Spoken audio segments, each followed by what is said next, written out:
Welcome, everyone. Thank you so much for joining this webinar. Our webinar today focuses on labor standards enforcement, particularly on preventing and addressing retaliation against workers. My name is Liz Benishai with the Center for Law and Social Policy, CLASP. And on behalf of CLASP and the Center for Innovation in Worker Organization, CIWO, we are thrilled to have you joining us today. Before we dive into the meat of the call, I just wanted to say a few words about the genesis of this webinar and the webinar series that it's a part of, and to tell you about who's participating today.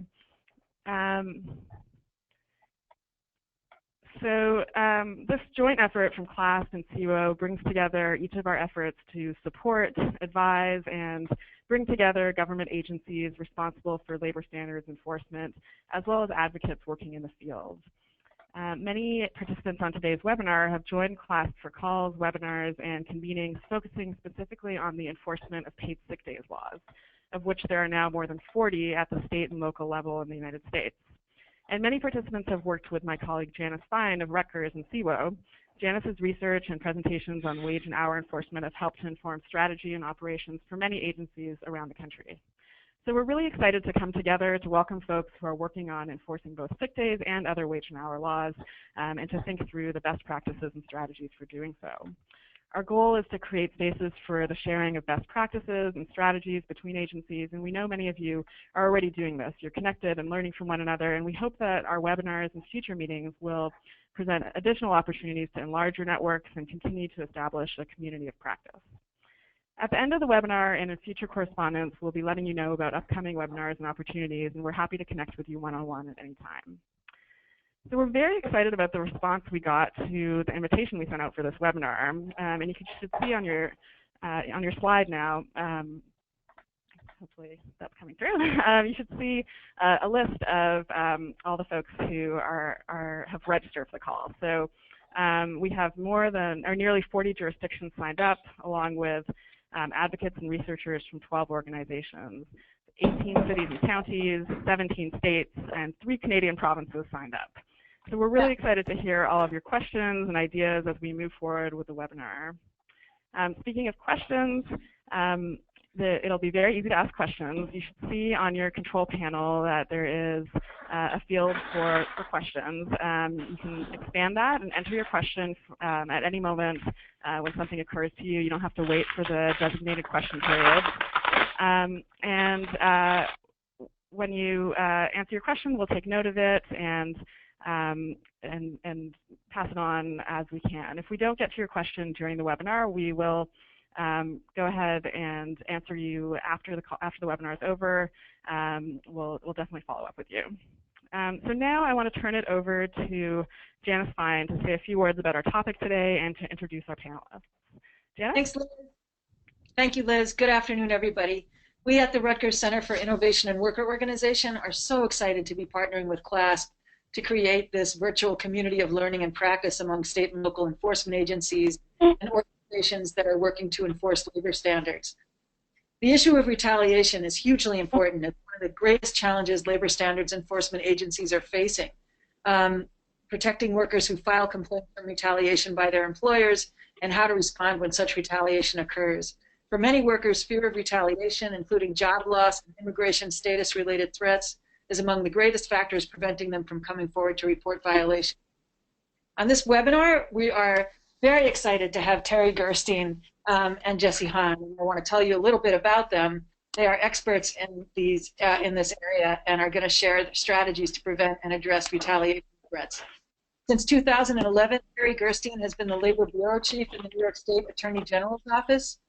Under Terry's leadership, the Labor Bureau has increased the prosecution of employees, collaborated with federal and city and labor standards enforcement, aggressively enforced wage and hour laws in high violation industries, including fast food, car wash, construction, home health agencies, airport contractors, and taxi fleets, among others, and sparked reforms in national employers' policies and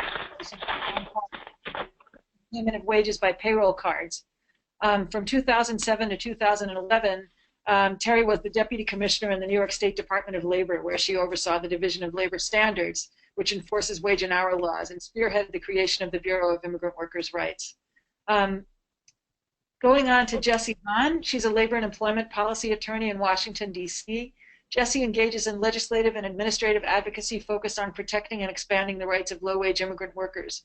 She also provides legal counsel, strategic advice, and technical assistance to a range of immigrant worker advocates, unions, and government agencies on legal and policy matters affecting immigrants in the workplace, such as the Memorandum of Understanding regarding worksite enforcement between ICE and the federal labor agencies. Before joining the National Immigration Law Center, NILC, Jessie worked for the City of New York, supervising the legal and investigative team enforcing the city's paid sick leave law. Prior to that, she worked as an attorney at the New York State Department of Labor, where her responsibilities include the enforcement of labor standards and health and safety laws. So we're very, very excited to be convening this webinar. Great, thank you so much, Janice. So we're excited now to move into the meat of our topic, and you'll see on your screen now a kind of outline of some of the issues and subtopics that we'll be covering today, as well as photos of your presenters. We're going to do this as a kind of Q&A. I'll be asking questions of Jessie and Terry about retaliation and tapping into their expertise, and then they'll answer as we go. And again, I encourage you to ask your questions through the control panel. Somebody asked if the presentation would be available afterwards. We are recording, but we don't intend to share the recording widely. So if you would like to access the recording, please contact us, and we'll let you know how to do that. And we can send you a copy to share with your colleagues internally. So with that, let's get started. Jessie, are you there? Yes, I'm here. Great. And Terry, can we hear you? Terry? Yes, I'm here. Okay. All right. Well, first question is for Jessie. There are really a wide range of agencies on the call, as I mentioned, and the agencies have varying authority and resources. Can you tell us what agencies should keep in mind in this regard as they listen to some of the advice and ideas that you and Terry share? Yeah, sure. Good afternoon, everyone. Good morning for those on the West Coast. So I think one of the things we are aware of is that there's a real range in terms of the resources that the different offices on the call have for doing this work, in terms of not only the number of people that they might have dedicated to investigating complaints that come in, but also what their kind of statutory authority might be. So as we go through the material, just keep in mind that, of course, all of the things that we say are going to have to be tailored to your own particular enforcement model. Great, thanks, Jessie. And we're happy to follow up with folks afterwards to talk about how to tailor the advice that you'll hear on the webinar.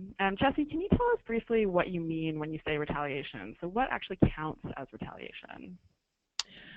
Right. So a lot of people assume that, the most commonly recognized form of retaliation is termination, right? Someone being fired. But it's important to remember that under the law, there's a range of adverse employment actions that would be actionable retaliation. And so not just termination, but basically any kind of adverse employment action. So that can include things like being demoted to a lesser position, or a change in hours.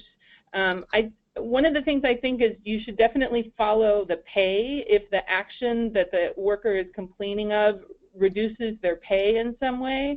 I think that's a pretty clear adverse employment action, but also things like putting someone on the night shift when they used to have daytime hours, or just otherwise giving them less desirable job duties or schedules.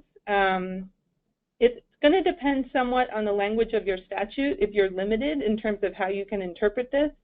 But generally speaking, it's important to think about it in a broad enough way that you can include things like threats without, in the initial stages, a lot of times a retaliation case starts with threats, and then they end up with actual, termination or other adverse actions.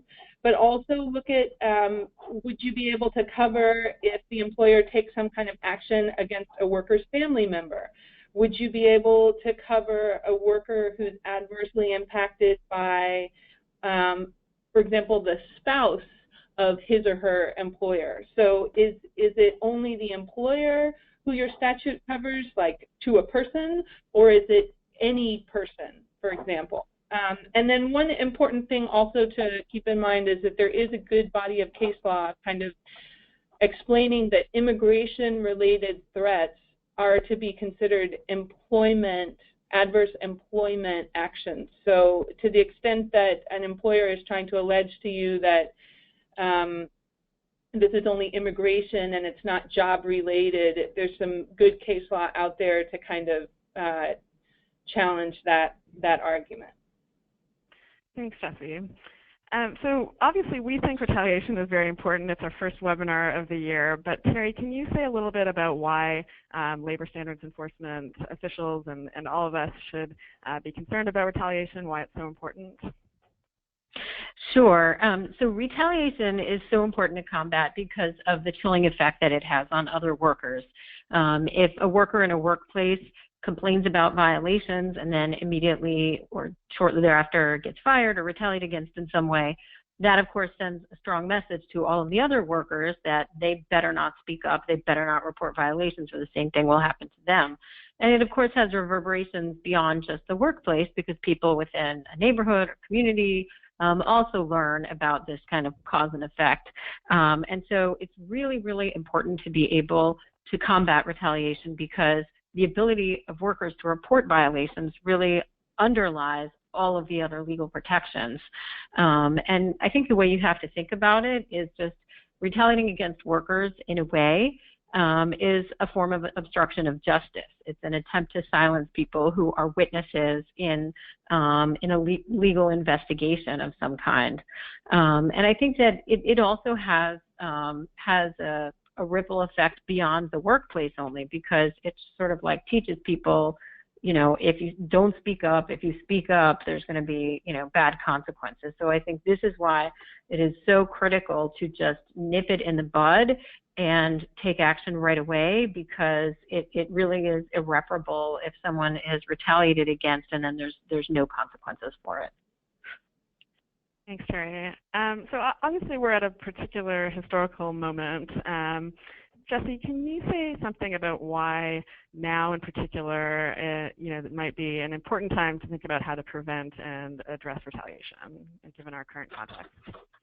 Yeah, I mean, I don't think that it would come as a surprise to anyone on the call to assume that under a Republican administration, the United States Department of Labor is going to be focusing a lot more on employer education and assistance with compliance, as opposed to investigation and aggressive enforcement. And so given that we should anticipate kind of a reduced amount of activity from the federal government in terms of protecting workers, that really makes it so essential that the state and local agencies play as robust a role as they possibly can in terms of protecting workers. And in particular, I think with regards to immigrant workers, there's the additional layer of the likely increase in immigration enforcement, not just at the worksite, but throughout, you know, in many different ways, right? In homes and schools and different on the street, that people could be subject to enforcement or workplace raids. And so, you know, all of this just means that more workers will be afraid to come forward, and that it's all the more critical that the state and local offices that do labor standards protection work are able to kind of prioritize this work. Thank you, Jessie. And just a reminder to all of our listeners, please feel free to ask your questions at any time. Just type them in, and we'll be sure to try to get to them. Terry, many agencies find that retaliation is very difficult to combat. So can you talk about some of the challenges that agencies face when they are trying to address retaliation? Sure, and I think it's important to outline what some of the challenges are, but by going through all of this, it's not meant to say that it's insurmountable, because there are a lot of things that you can do to try to address retaliation. So one of the challenges, I think, is you may not hear about retaliation in a timely manner if you're not really in touch with workers or with community groups who are working with the workers. You just may not find out about it right after it happens.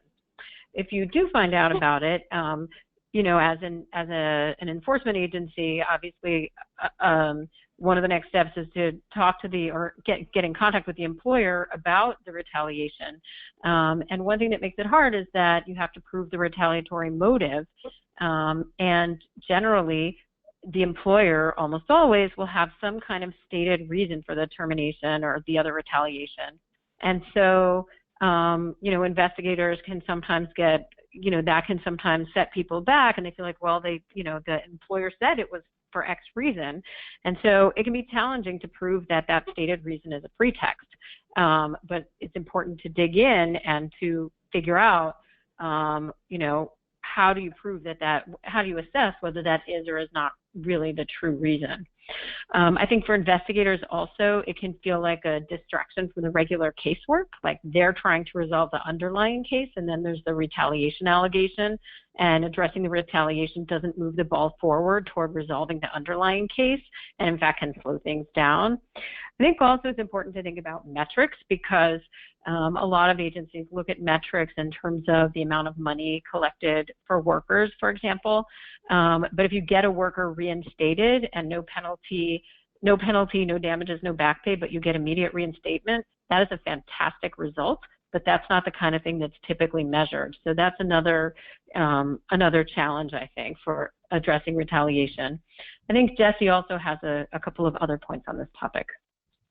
Yeah, I was just going to add that I think in general there's kind of this public sense that, you know, this is just what happens to people when they complain, like that it's just common sense. You know, what did you expect to happen when you complained about your employer? And so part of the job of labor standards agencies is to combat that and try to instill some trust that, you know, you will be protected if you are exposing unlawful activity or, you know, labor standards violations.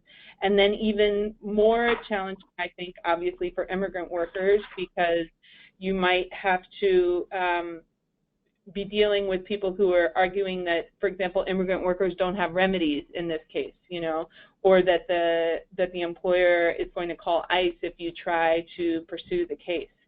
So anyway, those are just some additional things that make it challenging. Thanks, Jesse. So as Terry mentioned, you know, these are challenges, they're serious challenges, but you know, that doesn't mean that they're insurmountable or that we can't take action to prevent and address retaliation. So we want to move to some of those strategies now in our discussion. So Terry, can you tell us a little bit about some strategies and practices that agencies can adopt in order to prevent retaliation? Sure. So the first thing is, you know, the most important thing is just to try to prevent retaliation from happening in the first place.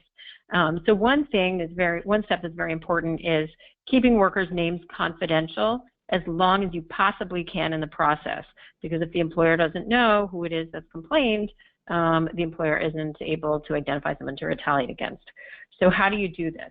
So one is, do not, as much as you possible, do not disclose the source of a complaint. If an employer asks, why are you looking into me? Why are you coming here? You know, a perfectly acceptable answer is that we do cases on our own initiative sometimes based on information from the media or other sources. We get complaints from a wide variety of sources, from workers themselves, from community groups, elected officials, sometimes from competitors, from members of the public, and we just don't disclose the reason we've started any particular investigation. And just refusing to tell who it was that made the complaint, because you have the right to investigate these violations. You have the legal obligation to enforce the law, regardless of what the initial source of information was. Another thing to think about is whether you can use, you know, if you get to the point where you're filing some kind of legal papers, whether it's a lawsuit or administrative process, consider whether even then you have to use workers' names, or are you able to use something like Witness 1, Witness 2, or Jane Doe, or something like that. Another point is to the extent that you can accept third-party complaints, and this is hard because obviously they need to be substantiated, and it's very hard to do that sometimes without a witness. But if there are third-party complaints you can accept, without a person's name, that's another way to try and move the ball forward and enforce the law without having workers' names in your files. I think Jesse has some additional. I'll pass it on to Jesse. Yeah, I think another thing to think about carefully is what information you seek and you maintain in your office's files. So there's usually not any reason to ask for someone's immigration status, and so we don't recommend asking people that question or maintaining information about that question in your files. And then I would encourage people to really think critically about whether you need to ask for a Social Security number. I know that that tends to be a knee-jerk reaction, but in reality, there are lots of alternative ways to identify people and keep track of them that may not require that you ask for their Social Security number. And so I think when you really start to look into it, under what circumstances do you really need the Social Security number for enforcement purposes? I mean, sometimes there are payroll records that an employer keeps that are, you know, they use the social to identify someone, and so you need them to cross-check those records. But a lot of employers just have employee identification numbers. So I would just encourage you to the extent possible, and this actually doesn't even have to be about immigration status. There's a broad movement afoot because of identity theft more generally to minimize the use of people's Social Security numbers as much as possible. So if you are going to ask for someone's Social Security number, then, you know, can you delay it until you absolutely need the information? I just think trying to kind of quarantine that piece of information as much as possible is a great idea. Thanks, Jesse. And Terry, do you have some more thoughts? Right. Another step that you can take in order to enforce the law vigorously while simultaneously protecting people and preventing retaliation is to build cases based on information provided by the employer and not only based on worker statements. So, for example, if you are in an agency that has subpoena power or can conduct on-site inspections, or you have some other authority to obtain employer documents, if you get an initial complaint, once you gather those employer documents, a lot of times the employer's own records or the employer's own testimony alone, without even relying on any worker testimony, can give you good proof of the violation sufficient that you can go forward in your case without using any worker names or worker testimony.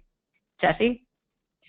Yeah, and then I know, for example, in New York, I know that we did this. I know there are other offices like in Massachusetts where they will incorporate language around retaliation into their template communication letters with employers.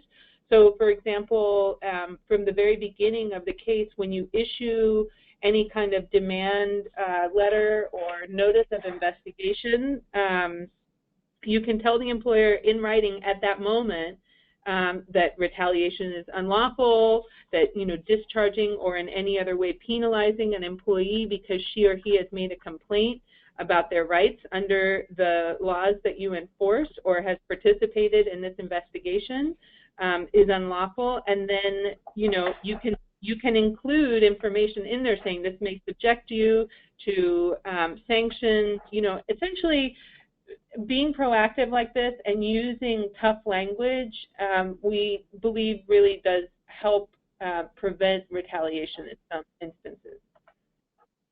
Thanks, Jesse. I think that's a really great practical suggestion that a lot of agencies can take steps to incorporate.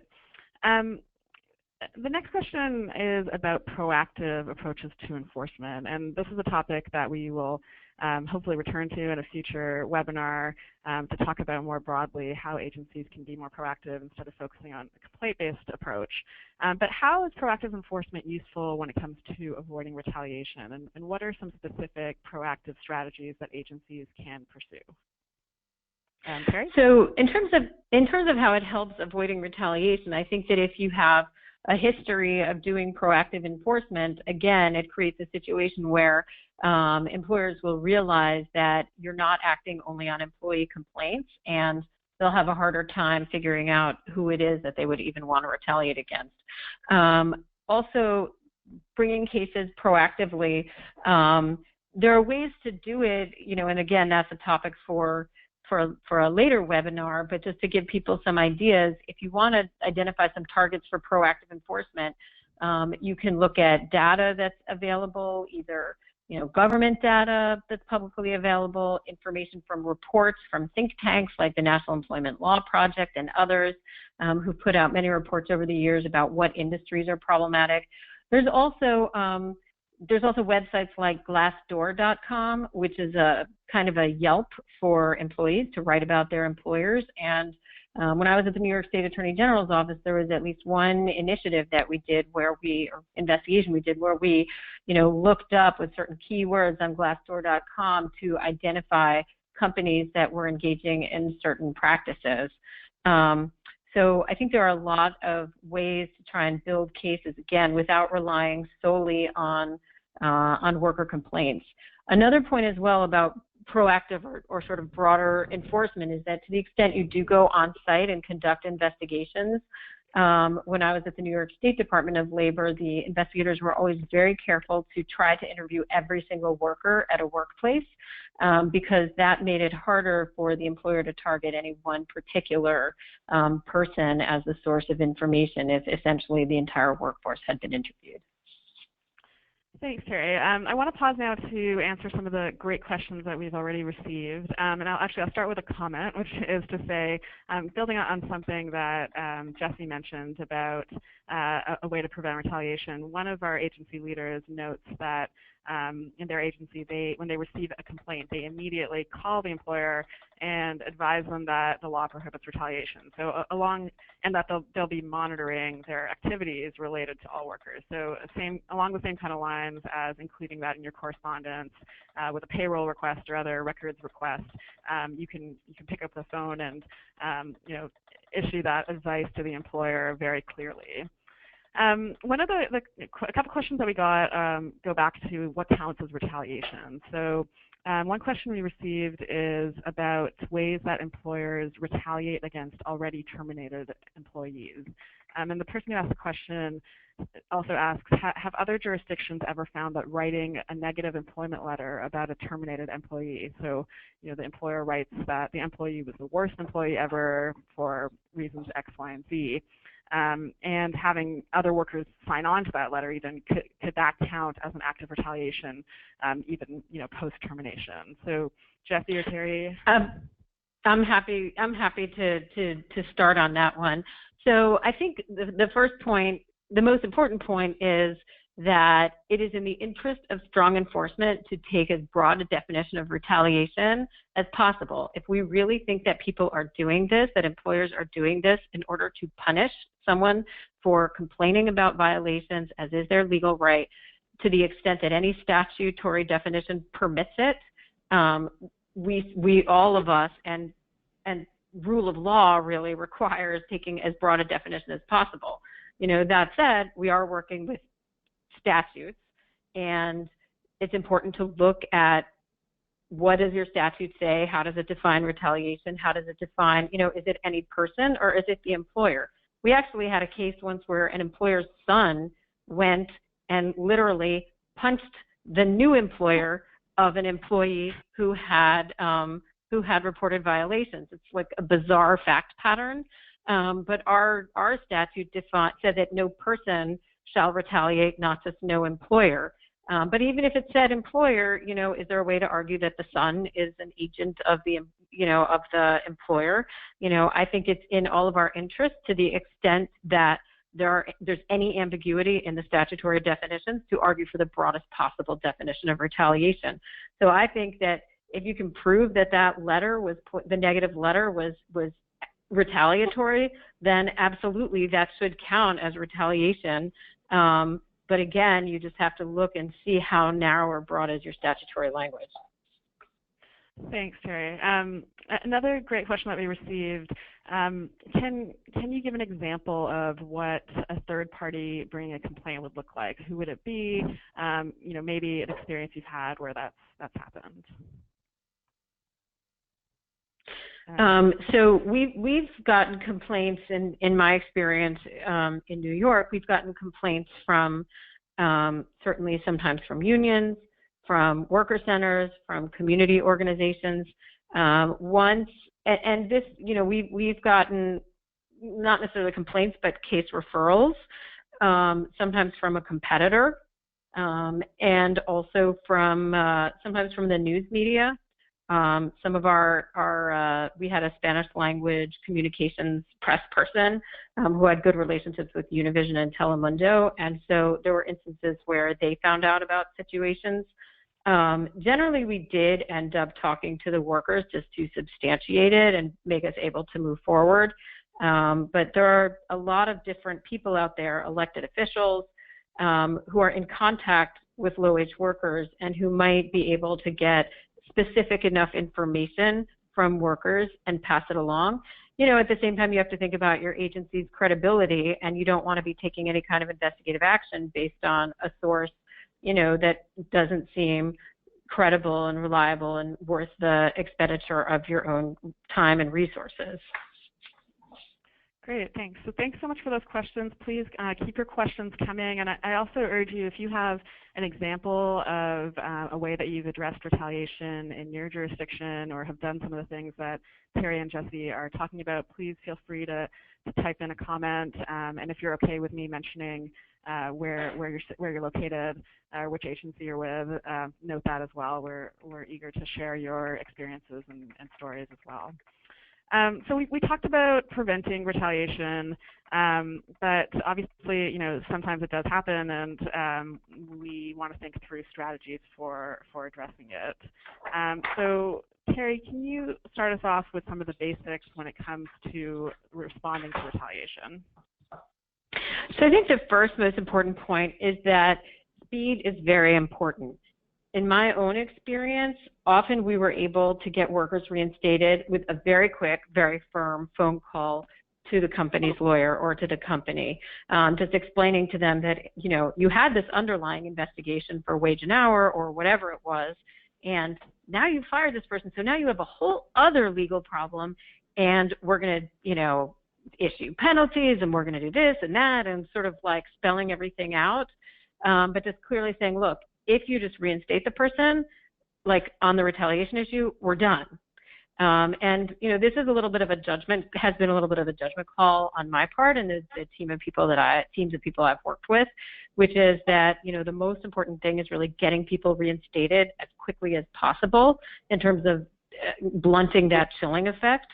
So while there have been situations where the statute allows for liquidated damages or penalties or back pay, my own assessment has always been if an employer will just take a worker back very quickly, that is so much more important than getting penalties or liquidated damages or back pay.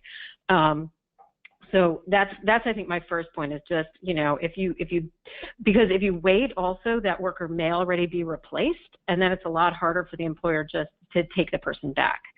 But speed is very, very important.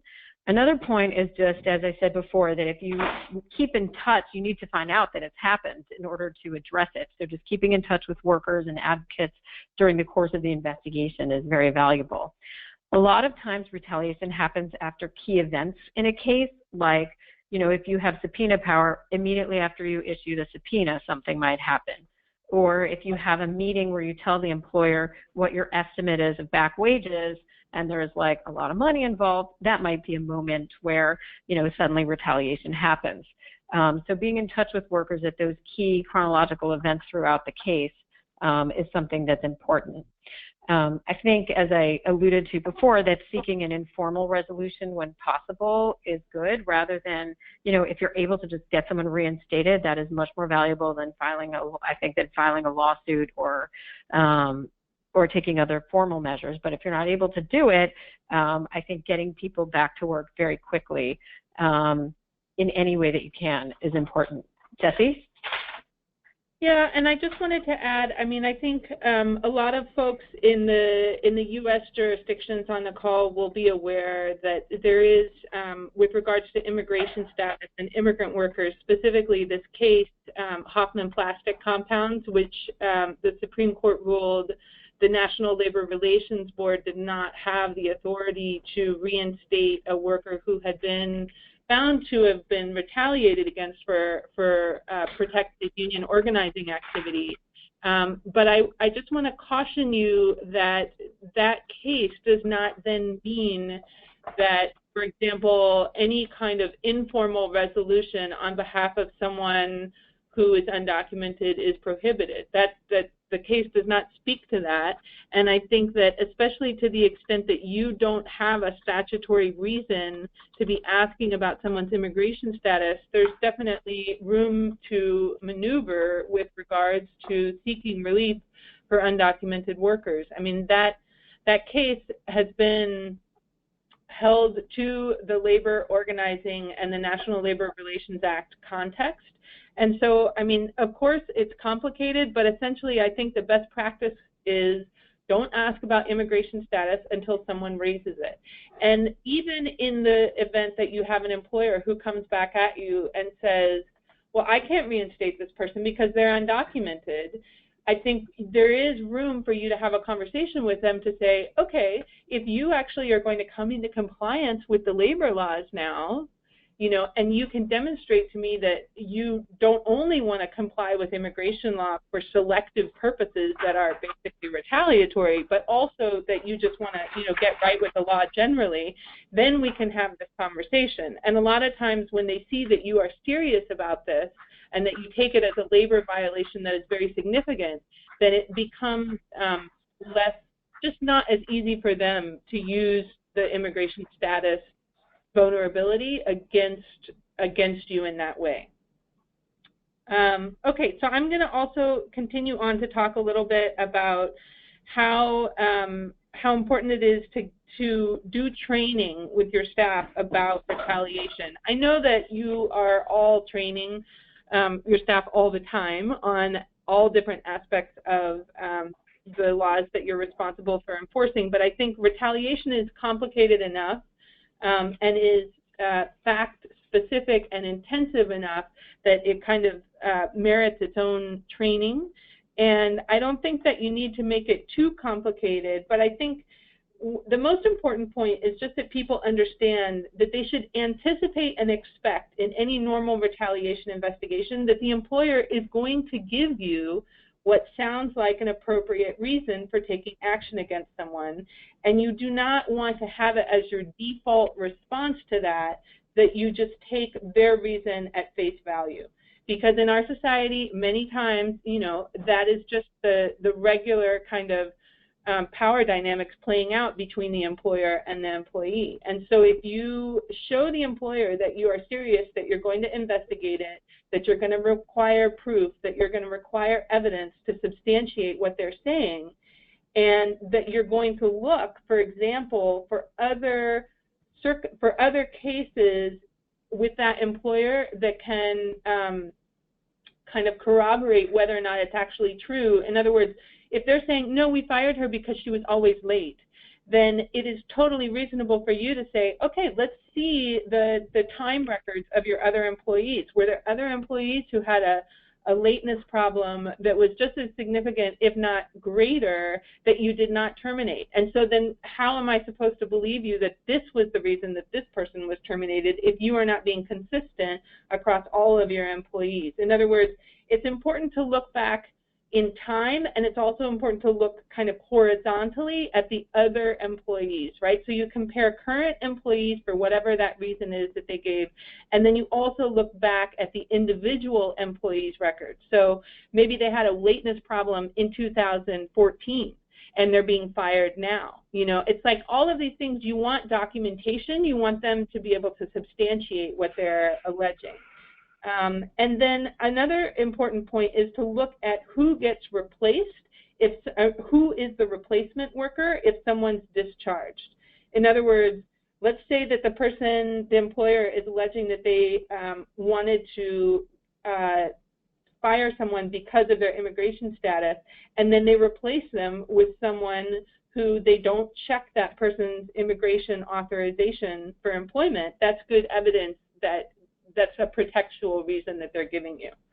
And then one last tip I have is just to keep a timeline of events, because the chronology of events in retaliation cases is very important, and it can be really helpful, especially when you consider that often timing and the proximity of any kind of adverse action to the protected activity that the employee has engaged in, or as Terry mentioned earlier, kind of a key moment in the investigation, like the moment that the employer learns how much they're going to be charged, you know, the amount of the violation. Those are key moments in order to build your timeline, to build out your record for substantiating your retaliation finding. Great, thanks so much, Jessie. Another question, and this may not apply to all agencies, so not all agencies will have the resources to do this, but if they do, does it make sense to designate one staff member as responsible specifically for handling retaliation cases? So this is just an idea that we've seen at some labor departments where they've created retaliation units, or they've created individuals who are kind of designated as point people on retaliation. And I guess the benefit of this is that you then have kind of a wealth of knowledge and experience that is being built up and concentrated with that individual or that group of people. Obviously, there are cons to it too. You may not have enough investigators to kind of differentiate in that way, but it is something that some agencies are doing and are having success with. And they are accustomed to working quickly. In other words, unlike the kind of longer drawn out paper investigations that, you know, many wage and hour investigations take a long time, this is like you kind of can think of it like this is your retaliation strike force. You know, they come in quick, they try to negotiate something quick. And if I could add to that one additional advantage of having somebody specifically, a person or a team specifically tasked with this, an additional advantage is that it allows you to gather data and to have the data in one place about the incidents of retaliation. And it's also helpful to the other investigators because then they can focus on the underlying investigation instead of, you know, being sort of torn into, you know, divided into two different directions as they try to both manage the underlying investigation as well as the retaliation. Great, thank you. And we'd love to hear from folks who have maybe implemented this strategy in their agency. You know, type in a comment, let us know how it's going, or any questions you might have related to that. And please keep your questions coming. Terry, can you tell us about some considerations for agencies to take into account when deciding whether to pursue legal remedies? So I think that, you know, one thing to look at is just what your statute allows for, and again, to be as creative as possible about what that might include. In New York, at one point, the statute said, I think it still does, that it allows for certain enumerated things and then all other appropriate relief. And so in one particular case that I handled many years ago, the worker had no interest in being reinstated. And so we argued, and there's case law supporting this, we argued for front pay in lieu of reinstatement, and we ended up getting, I think, something like 2 years of front pay, 2 years of the worker's pay, because he didn't want to go back to the job. So in general, I think it's important to see, like, what are the full range of remedies? Are there penalties? Are there liquidated damages for the worker? Is it back pay, front pay, reinstatement? In addition, it's important to think about what's important to the worker. Does this person want to be reinstated? And if not, why not? You know, what's important in terms of maintaining a culture of compliance and for enforcement purposes. Also, it's useful to ask, you know, if there are any organizing campaigns that are ongoing, what's the impact of the retaliation and the remedy on that? Because we've had some instances where there were very serious wage and hour violations and workers complained to us at the same time that there was also a union organizing campaign. And so then when those workers were terminated, that has an impact not just on workers reporting their violations to government, but it also has a chilling impact on the union organizing campaign and thwarts workers' right to self-organize, which is, an incredibly important legal right. And so thinking in terms of the, what's going to get your own, what's good for the worker, what's good for your own agency's investigative and enforcement goals, and also what's the broader context in which all of this is unfolding is useful. Great, thank you. Jesse, we talked earlier about the heightened concerns currently for retaliation about immigrant workers, against immigrant workers. Can you talk about any special considerations in relation to immigration status when agencies are addressing retaliation? Jesse?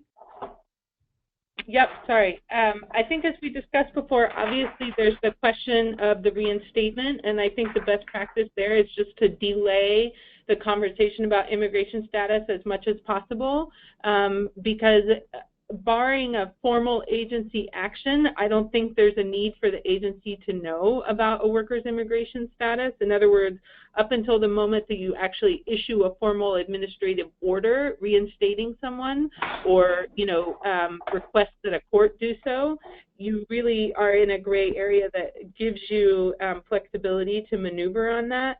I think another thing to keep in mind is what ICE is doing and if there's any kind of prior or ongoing interaction with ICE. We don't have time to discuss it on this call, but I do welcome people to contact me if they want to kind of get more resources or get connected with different folks who could assist them around understanding immigration worksite enforcement and the interplay with their particular mandates that they are enforcing, because there are, for example, memorandums of understanding as well as guidance documents for ICE investigators that deal with labor disputes. And the MOU in particular says that ICE is not going to involve itself in worksite enforcement actions if there's a pending labor dispute at that worksite with that employer. And similarly, there are instructions for ICE investigators that they're supposed to essentially be attuned to the possibility that, for example, a complaint is coming in as an act of retaliation against a group of workers who, or an individual worker who are either trying to organize a union or file a complaint or otherwise engage in protected activity. And so I just want to say that, to the extent that people have questions about that, or even kind of more broadly questions about immigration worksite enforcement, for example, does your office have any kind of protocol in place if ICE were to show up? Looking for folks who are filing complaints with your office or looking for records. Have you been able to give any thought to how you would handle that before it happened? Things like that. I welcome people to contact me after the webinar if they have questions. So. Thanks, Jesse. As we're kind of coming towards the end of the webinar, I want to address a few questions that have come in. One really great question. Someone says, advocates often hear about retaliation first. Which often escalates up to termination. How can we ensure communication between community groups and enforcement agencies? Any thoughts that either of you have on that? So this is something I think it's important to have an ongoing relationship as much as possible. And that means building relationships in an ongoing way and not just in relation to a particular case. So, that doesn't answer the immediate question, but I think in terms of if advocates find out, getting in touch with the government agency as quickly as possible and letting them know is really key. Anything to add, Jesse, in terms of relations to community groups? I think it's a good thing to have an ongoing relationship with them because you can learn from each other and you can share information, and as you to the extent that you can find organizations that you find trustworthy and are willing to work with you, I think they can, there's kind of no telling like what all different kinds of information that can bring to you that can be beneficial as you are strategizing around your enforcement activities. I would also add that it's important when you're dealing with the government agencies, and again, this whole issue of how to build strong relationships is a whole separate topic for a webinar, but I think one thing to think about is having relationships in different places in the government agencies, both among sort of higher level people who will typically be political appointees, as well as the line investigators who are the ones actually handling the case. So for advocates, I think that's, building relationships at multiple levels and building relationships, in an ongoing way, like I said before. Thank you. A couple of people participating in the webinar have noted that their agencies are really strapped for resources. So the question is, what are some strategies for agencies with virtually no resources that they can use nonetheless to address retaliation? Sure. So what we've been outlining is, what I would describe as like the platinum or the gold standard. But I think there are some of what we've described are less resource intensive, and they're still effective if you have like very, very little to work with. Some of it is on the prevention side. What Desi mentioned about putting language in all communications with the employer, whether it's in written communications or in an on-site investigation or conversation, like every single time you have a point of contact with the employer, make sure to mention that retaliation is illegal and you take it very seriously. That doesn't really cost anything, it's pretty easy to do. Also, anytime you make a public presentation to the media or outreach, making sure that it's a priority point to mention that retaliation is unlawful. Keeping people's names confidential, again, that's something that is not resource intensive, and not asking for immigration information or social security numbers. I mean, if anything, that requires doing less work because it's a couple questions you're not asking. I think keeping in touch with community-based organizations and advocacy groups so they can tell you what happens is also something that is not that hard to do in terms of the amount of time involved. I would say also that, working with advocacy groups in general is helpful when you have limited resources because they can really be additional eyes and ears on the ground, doing public education and referring cases forward. I think Desi has a few words also about some quick resource light steps that can be taken once retaliation has already happened. Right. So I think one thing is to get in the habit of making that call immediately afterwards and seeking reinstatement. And I know that for a lot of folks that might not be an easy conversation to have, and so it might be worth kind of looking at, is there a script or some kind of way that you can help people become more comfortable with the idea of making that phone call and anticipating beforehand what you might receive in terms of pushback from the employer so that people feel equipped to engage in that conversation. I think the more people do it, the more comfortable they become doing it, and it can be a very effective tool in terms of getting the case resolved and quickly. Another thing to think about is, can you offer some kind of mediation or alternative dispute resolution procedure that or a settlement conference on like a very sped up calendar? In other words, separate it from the underlying investigation and see if you can't just have a conference or a mediation on the specific issue of the retaliation, and see if that can't kind of be done quickly. Another thing to think about is, we would frequently tell employers that if you're not going to resolve this, then it may mean that we're going to have to now open a much broader investigation into kind of the full range of our statutory authority to investigate you. So we're going to go back as far in time as we can. We're going to look at all of your employees, not just this one location, things along those lines. And we can also mention to them that to the extent that the final administrative finding includes penalties or liquidated damages, where part of what you are taking into account in determining that amount is the employer's good faith and their conduct during the investigation, then this kind of unwillingness to resolve the retaliation claim could be a factor that's used against them in that determination.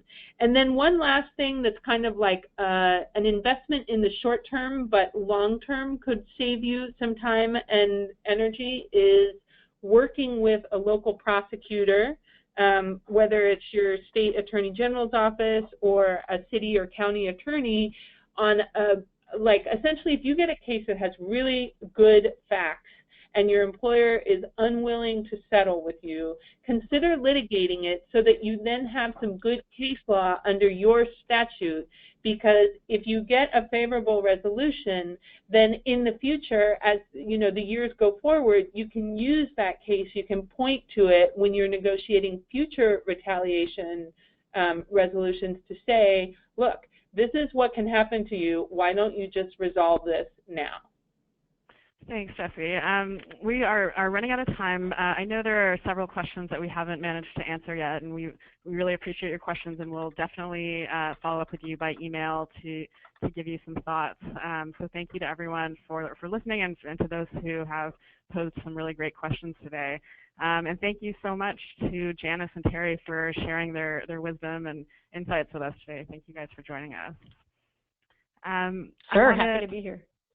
Great. I want to turn it over to Janice. I'm just putting up on the screen the links to our websites that you can follow, and we'll send those out in a follow-up email.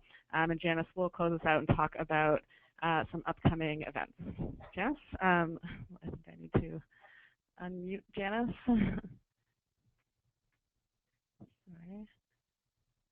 Okay, Janice. Okay, I'm sorry.